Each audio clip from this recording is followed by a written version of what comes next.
Blossom and Buttercup awoke to see Bubbles sitting outside of the box, drawing in the dirt with a stick. Buttercup approached her, and was heartbroken to see that she was drawing the professor, who was smiling contently.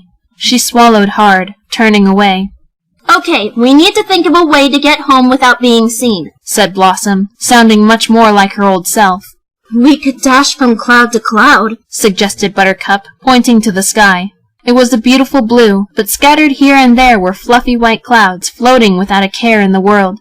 We're going to get soaked, said Blossom, but that's a good plan. Problem, Bubbles muttered, not looking up from her doodle. How do we get out of Townsville when our powers are gone? We won't be able to fly. Oh yeah, said Blossom. Maybe we can take the stuffing out of one of your larger stuffed animals and pretend to be a dog or something. Brilliant, Buttercup grunted sarcastically. If you have any better ideas, I'd love to hear them, Blossom snapped, but Buttercup simply shook her head. Without another word between the three of them, they shot straight upward and hid in the nearest cloud. Just like Blossom had said, they were soaked in seconds, but they didn't care. Before shooting to the next cloud, they'd peek out at the city to see if anyone was looking up at all. They were lucky to not have been spotted once the clouds became more spaced out the closer they got to their house. Finally, the girls made it, entering their home for the first time in what felt like years. Bubbles spotted Octi still sitting on the couch, and she grabbed him, hugging him tight. Blossom wasted no time, gesturing for her sisters to follow her into the lab. There was still a huge scorch mark on the tile from when her and Buttercup incinerated the professor's body. They each sifted through cabinets to look for the chemical, hoping against hope that the professor had some stored somewhere. Aha! said Buttercup. The other two flew to her side and spotted a bottle of Chemical X sitting on a shelf, and right next to it was the Antidote X. Hurry! I want this all to end! Blossom gently took the bottle, popped the cork, and poured a generous amount in her hand, desperately patting it on her face and arms. Bubbles and Buttercup did the same, and once they were done, they all exchanged looks. Do either of you feel any different? Blossom asked. Buttercup jumped, trying to take flight, but she couldn't. Bubbles attempted to use heat vision, but nothing happened. Blossom looked at her arms and tried to bring out her blades, but they didn't come. Buttercup fell to her knees and started sobbing hysterically, and her sisters rushed to her side. It's over! She wailed. It's finally over! Bubbles met Blossom's eyes, and Blossom smiled. However, Bubbles' expression didn't change. No smile, no tears, nothing. She was still numb. It felt odd to walk everywhere as they wandered around the house to pack supplies. If they were going to start over, they needed to at least be prepared. Buttercup even grabbed their camping tent so that they didn't have to sleep in a box again. Once they had everything they needed, the girls realized that there was no way dressing up as an animal was going to work. The car, said Blossom. We can try to drive out of the city. We don't know how to drive, Buttercup exclaimed. Plus, they'll see that it's us in the car. Maybe we can sneak onto a cargo train, suggested Bubbles. Homeless people do it all the time. It's worth a shot, said Blossom. But we still need to get to the train station without being noticed. We could dress like boys, said Buttercup. I mean, we're already filthy and wearing scrappy pants and shirts. All we'd have to do is change our hair and maybe put on hats. Like the time I pretended to be Boomer, said Bubbles. All right, let's do it, said Blossom. So the girls began to make themselves look as boyish as possible. Blossom pulled her damaged hair into a bun and hid it under a baseball cap. Buttercup put on a gray hoodie, combing her black hair over her face, wearing the hood up, and Bubbles took out her pigtails, capping her head with a black beanie. The three of them also found shirts that were plain and a bit more baggy, and Blossom discovered a bandana she could use to obscure her face, Bubbles doing the same with a light scarf. I'll say one thing, said Buttercup with a dry laugh as they all looked at each other. I wouldn't date a single one of us. Blossom giggled faintly, but Bubbles seemed to have the inability to feel humored at the joke. Walking to Townsville train station was surprisingly easy. Carrying their rucksacks on their backs, the girls kept their heads down to avoid meeting anyone's eye. Passers-by tried to avoid the filthy and unkempt little boys.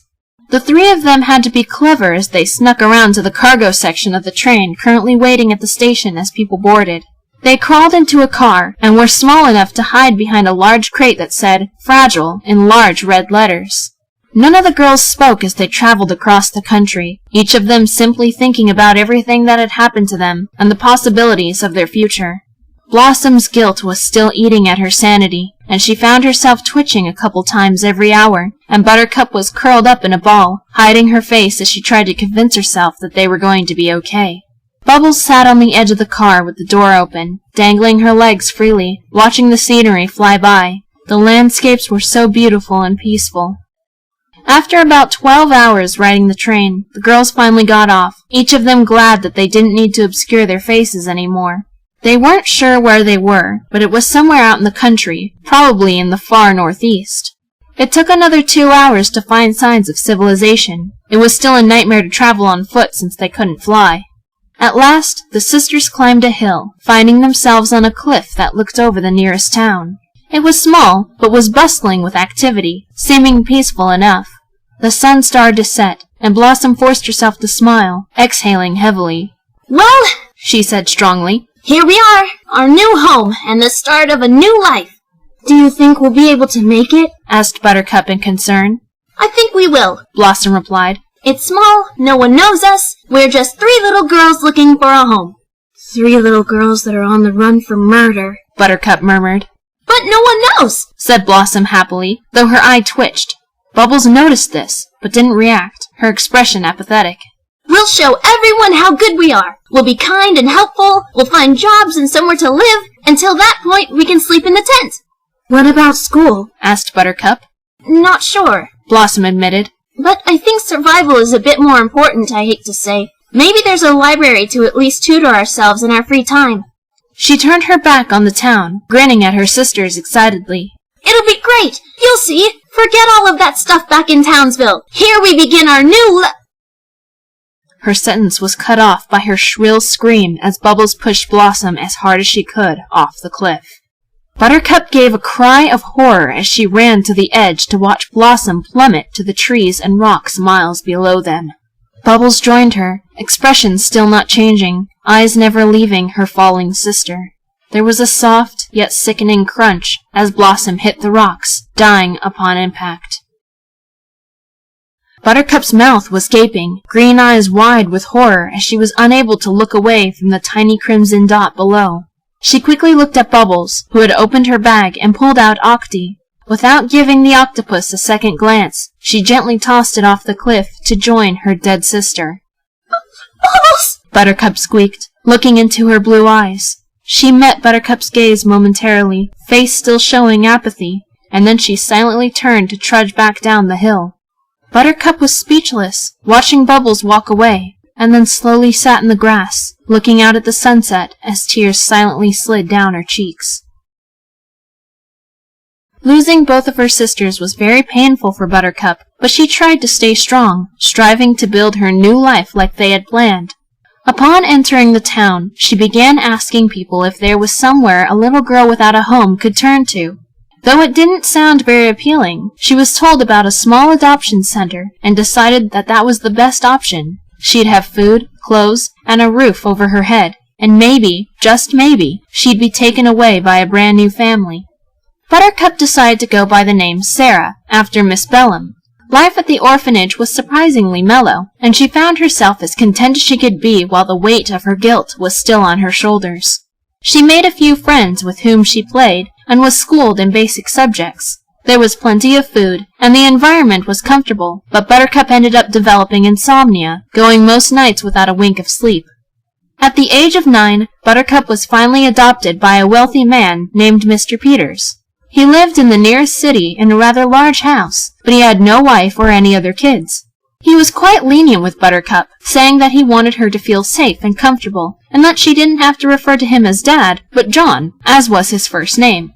Heck, you can call me Johnny if you want, he told her, and that's what she started to address him as. Mr. Peters worked in publishing, and was gone for most of the day. Buttercup was assigned a small set of daily chores in exchange for allowance, and was given freedom to do whatever she wanted as long as the chores and her homework were done. Having lost all interest in fighting due to her traumatic past, she decided to take up the guitar. Her songs never had names or lyrics, but losing herself in the instrument became her zen. Growing into her teenage years, Buttercup liked to wander the city with her guitar slung over her shoulder, and find a nice area to just sit and play for people. She even had a sign that said, "No money, please," because all she wanted was to share her music, especially to those who seemed to be having a bad day. Buttercup was pretty as a teen, growing her hair to her shoulders, which she'd pull into a low-side ponytail, but kept her bangs long to fall in front of her face, resembling the style she had worn when she had to disguise herself as a boy. She even wore jeans and a hoodie most of the time, but they were still feminine enough for her taste. The past was never brought up to Mr. Peters, her new friends, or anyone else. She never mentioned having sisters, never spoke about parents, and never told how and why she came to the city. Most of all, she never went back to Townsville, and even though Buttercup would never be able to get rid of her guilt and shame, she tried her best to keep herself happy. Bubbles had snuck back onto another cargo train, going straight back to Townsville. Upon arrival, she remained in her disguise until she got to the police station, where she removed her beanie and scarf and turned herself in. Bubbles sat in a cold cell until her court hearing. In front of the judge, citizens of Townsville, and the new mayor, Bubbles told the entire story from start to finish. The new powers, the death of Mojo Jojo, Professor Utonium, Fuzzy Lumpkins, etc., as well as the psychotic behavior of Blossom. She told how Buttercup assisted Blossom out of guilt, the constant arguing about coming clean, and how they came to the conclusion that they needed to get rid of their powers. Then Bubbles explained that she herself had never harmed anyone or even touched one of the bodies. She said she was almost positive that Ace and Snake, as well as the Rowdyruff boys, managed to get away and were still alive. Bubbles did admit to accidentally scratching the squirrel when her deadly power finally came, but otherwise did not aid in any of the violence. The last thing Bubbles told them was that she killed Blossom. She explained that she knew Blossom was never going to be the same, and that she ruined both hers and Buttercup's life, as well as many others. Bubbles was sick of Blossom manipulating Buttercup, and she didn't want her wreaking any more havoc or hurting anyone else. When asked about the whereabouts of Buttercup, she truthfully said she had no idea because she hadn't known where the train had taken them. After her entire confession, Bubbles stopped speaking altogether. It seemed that, after getting all of that off of her chest, her mind finally decided to break, and she became mute. The jury was sympathetic, and a majority of the courtroom had started crying during her story. Due to the level of trauma Bubbles had endured, along with the sudden inability to speak, she was declared innocent by reason of insanity, even though her mind was still there. She didn't protest in any way. So Bubbles was admitted to the Children's Hospital, kept in a ward for kids with mild mental disabilities. She still never spoke, and didn't even smile.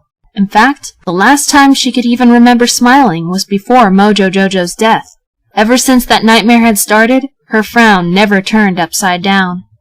When Bubbles grew a little older, the court decided to put her in a boarding school, but had to explain her situation to the staff and the fact that she couldn't speak. Bubbles' blonde hair grew long, halfway down her back, and it usually hung in a curtain over one shoulder. She was extremely skinny because of her low appetite, but she did well in her classes despite her pain. The other kids in the boarding school tended to avoid the blonde girl that never spoke or smiled, and Bubbles spent most of her time sitting in a chair in her room, facing the window, but not looking out at the city, instead keeping her head bowed, staring at the floor.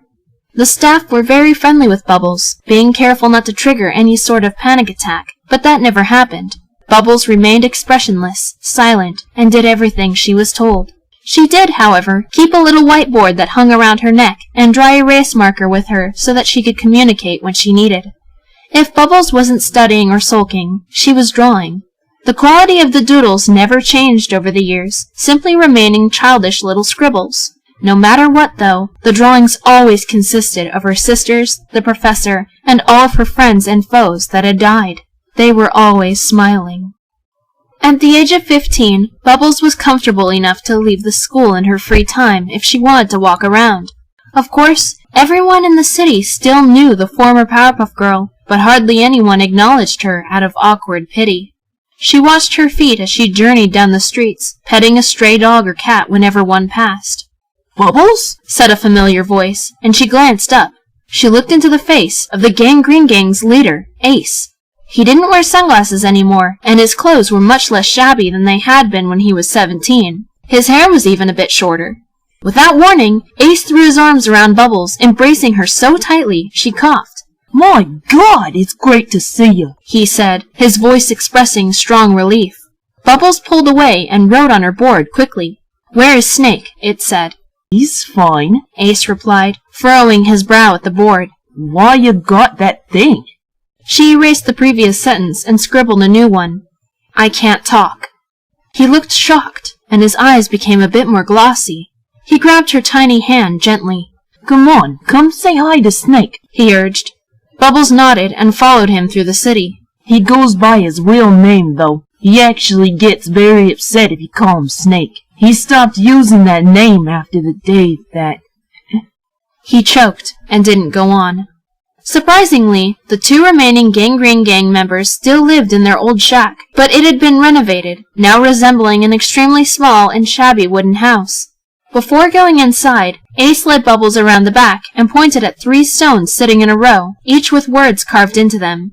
One said, Little Arturo, the next said, Grubber, and the final said, Big Billy. When Snake and me came back, which was about a week after that day, we gathered up what was left of them and buried them, Ace explained sadly. We wanted them to have a proper burial. Bubbles' lip trembled, staring at the graves. Come inside and sit down. Snake will be happy to see you, too.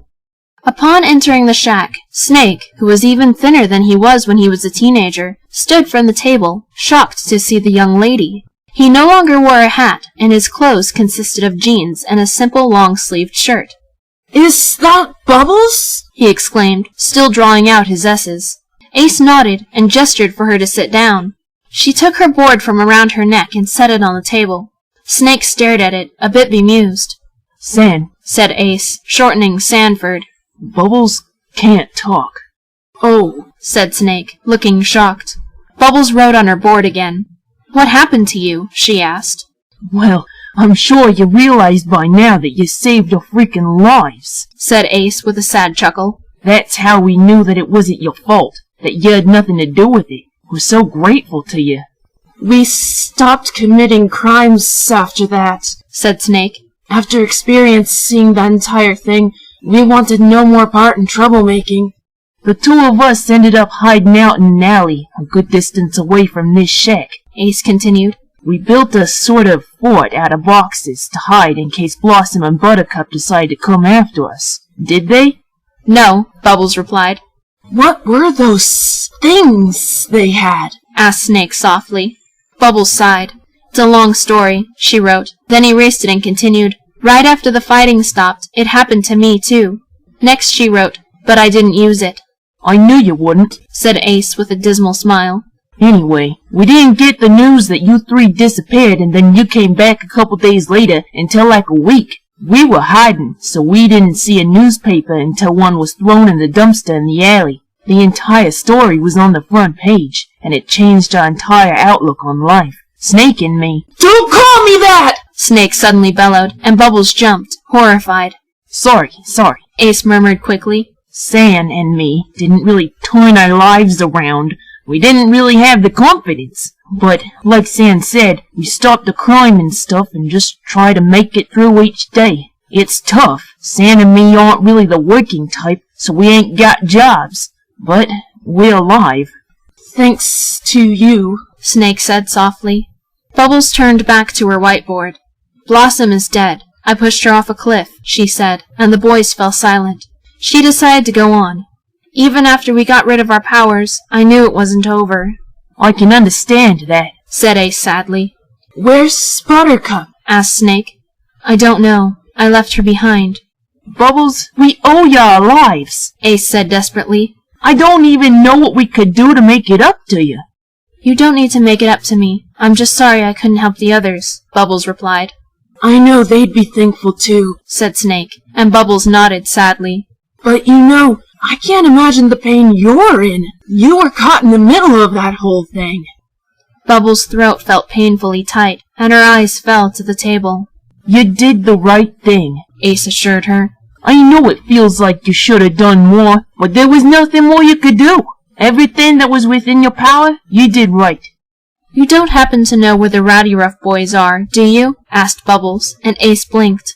No, he replied. I have no idea where they could be. Why, did something happen to them, too? Bubbles nodded, writing another sentence. They're alive. It wasn't a question. I'm sure you'll find them, said Snake. I'm going to go, said Bubbles, and the boys nodded dismally. It was nice to see you, Snake said sincerely as they all stood, him and Ace giving her a brief hug. Stay strong, okay? Said Ace. Bubbles nodded again and slowly left the shack. Before she walked away, she wandered around to the 3 graves and knelt in front of them. She was sad that she didn't have any flowers to place on them, so instead she took her marker and drew a heart on each stone. Bubbles knew that eventual rain would erase them, but this would suffice until she could bring flowers. With that, Bubbles continued the way she came, going back to the main city. It actually took some time, but Bubbles finally managed to figure out where the Rowdyruff boys were.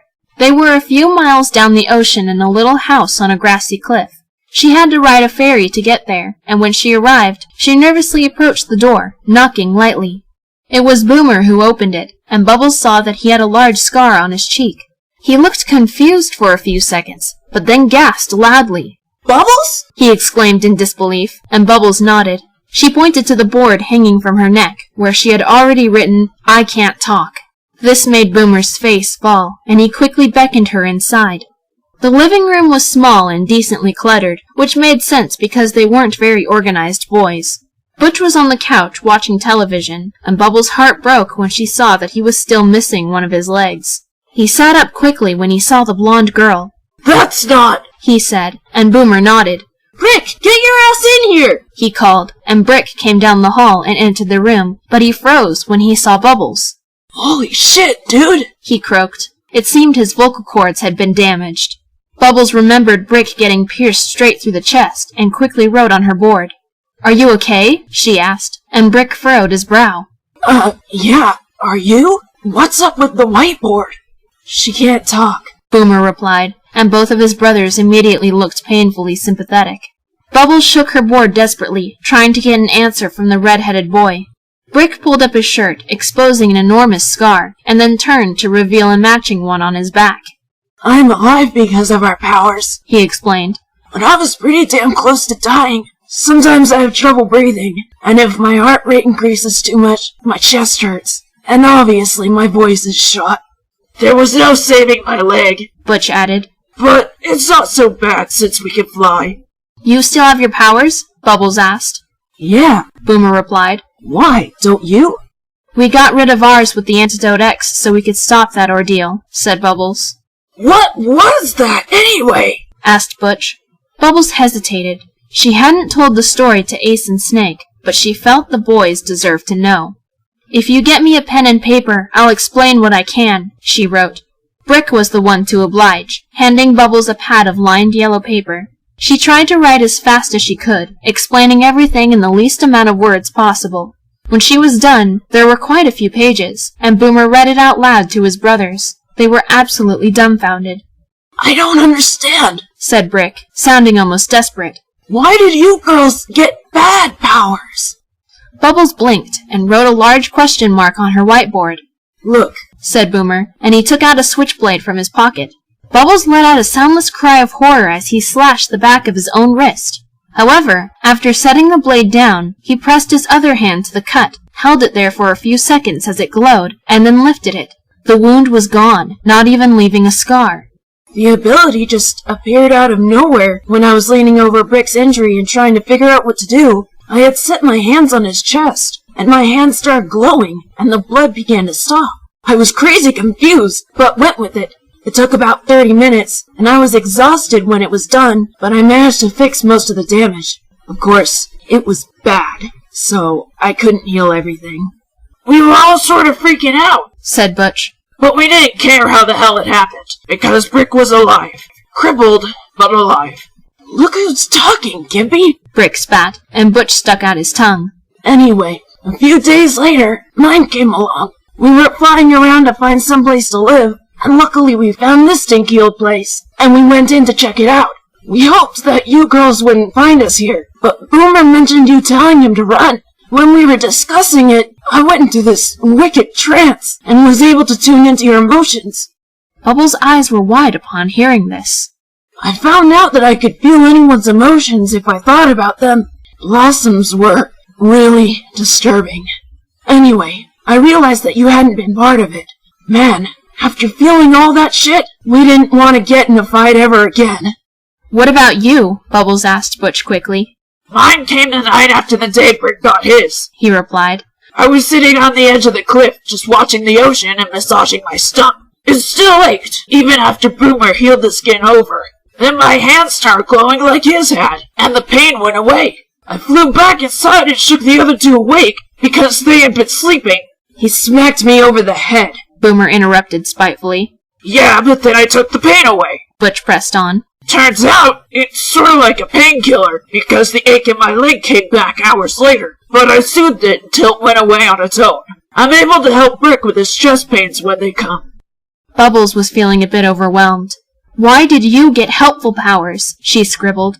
I actually thought about that, Brick replied. And after hearing your side of the story, it kind of confirms my theory. I think there's some weird side effects to Chemical X, one that doesn't kick in for a long time. Now, you Powerpuffs were good little girls, so the side effect negated the sugar, spice, and everything nice, and you got killer weapons. I think Blossom couldn't mentally handle what she had done, and that's why she went crazy. Expanding on that, continued Boomer, we were bad little boys, so we got powers that were helpful instead of harmful. It makes me wonder what would have happened to Mojo if he had been alive long enough to get affected. As for why we got the powers the way we did, I think the side effect happened when it was convenient for it, not us, said Butch. Blossom was fighting Mojo, so it appeared out of nowhere to purposely force her to kill him. Same with Buttercup. She was trying to help Professor Utonium, but instead her blades came out and negated her attempted good deed. As for you, you were lucky the squirrel only got scratched. Yours appeared while you were at peace with your animal friend. Then Boomer's healing power came when he was desperately trying to save me, and saving someone is a good thing, said Brick. I was worrying about you after Boomer told me that you warned him, and I never thought I'd be worrying about a sissy little girl, let alone a Powerpuff Girl, so I started to feel your emotions. Butch got his while wishing pain would go away, and we like to cause pain, not help take it away. We pretty much felt sick to our stomachs at the thought of doing something violent, because all we could see were Blossom and Buttercup's horrible blades, and Butch and Brick bleeding to death, Boomer said. So, we just live normal lives, aside for the fact that we still have powers. We don't want to get rid of them, though, and it seems we don't need to. Bubbles was fighting the urge to cry, and her hand shook as she wrote on her board. That's not fair, she said. I agree, replied Brick sadly. I mean, we wouldn't want to kill people either, but we'd at least be able to try and keep our heads while trying to fix it. But you girls were so pure. I want to go home, said Bubbles, and the boys nodded, Boomer taking her hand. I'll fly you, he offered, but Bubbles looked terrified. I'm scared of flying now, she told him, but he gave a comforting smile. It's okay, he reassured her in a soft, kind voice. You're in safe hands. If you had told me I'd be saying that 10 years ago, I would have said you were on something. Brick and Butch laughed as well, but just like Boomer's, it showed no sign of happiness. Boomer gently tugged on Bubbles' hand. Come on, what do you say? It'll be quicker. She hesitated for a moment, and then gave a very slow nod. Alrighty, I'll be back soon, guys. Don't make out, Butch joked, and Boomer blushed, closing his eyes and growling. He led Bubbles outside, and she hopped up on his back, clinging to his neck as he supported her by locking his own arms under her legs. Jesus, you're light, he said before taking flight. Unable to stand being up so high for the first time in a decade, Bubbles rested her head against Boomer's back, shutting her eyes. Little did he know, she had finally started crying. Once in Townsville, Bubbles pointed the directions to the boarding school. He let her off in front of the double doors and gave her a very sad smile. You'll be okay, he whispered, and Bubbles' lips quivered. You know what, sissy little girl? Me and my bros are here for you any time you need us. Hell, you could just leave this freaking school and bunk with us. I know being around a bunch of rowdy boys would probably get on your nerves, but at least you'd have some friends who can relate to you. Bubbles didn't respond, and Boomer's face fell. Whatever you choose to do, please smile for me, just once. It doesn't even have to be sometime soon. just want you to smile for me sometime." "I think I've forgotten how to smile," said Bubbles. This broke Boomer's heart, and he sighed. "We'll keep in touch, okay?" he said, and Bubbles nodded. He gave her a hug and then ruffled her hair before taking to the sky again. Bubbles slowly entered the building and went to her room, sitting in her chair and silently crying again. After hearing what the boys had to say, there was now a new thing eating at her heart. What happened to Bullet? The following weekend, Bubbles went out again, practically running to an area of woods she knew Bullet had looked after. She was wondering how she could communicate to the animals, and she decided she'd try to use drawings. Bubbles slowed to a steady walk when she entered the woods, looking around for any animal who might know Bullet. She spotted a raccoon and hurried over to it. She was still good enough with animals that she was able to approach them without scaring them. Bubbles quickly knelt and drew a squirrel on the board, and the raccoon pointed at a random squirrel sitting on a branch. It wasn't Bullet. She bit her lip and drew lines to indicate flying, but the raccoon gave an annoyed chatter to express frustration. Thinking fast, Bubbles erased the squirrel and drew a gun firing, and then drew an arrow pointing at the bullet. The raccoon looked a little frightened, and this surprised Bubbles. It chirped at the squirrel in the tree, and it came down to join the conversation. In a series of rapid chatter, the raccoon told the squirrel who Bubbles was looking for, and the squirrel's behavior became tense. It looked at Bubbles and gave a single chirp, running off. Understanding, she quickly followed it. There was a clearing where many animals were playing, mostly rabbits, squirrels, and mice, and the squirrel Bubbles had followed started explaining the situation. It became so silent, it was as if someone had turned the volume of the woods off. A mouse came up to Bubbles, starting to squeak to tell her the story. Luckily, she could still understand animals. Apparently, Bullet had been trying to fight a badger that was attacking a family of voles, when she suddenly tore through the badger completely. Confused and shocked, Bullet realized that she was covered in red liquid, and coming out of her wrists and ankles were jagged razors. All of the woodland critters were horrified, unsure of what to do. Bullet panicked, acting much differently than she would normally, and many of the animals approached her to try and tell her it was okay. However, Bullet slaughtered anything that came near her, even bugs. Her eyes had been wide and blank, and she was shaking and twitching. Bigger animals began attempting to apprehend her, for now she was labeled as extremely dangerous, but she was too fast and strong. It took a full-grown male bear to finally catch her, because for some reason she seemed to have forgotten how to fly. The bear came out with many cuts and a missing eye, but he was able to stuff the poor deranged squirrel into a large picnic cooler.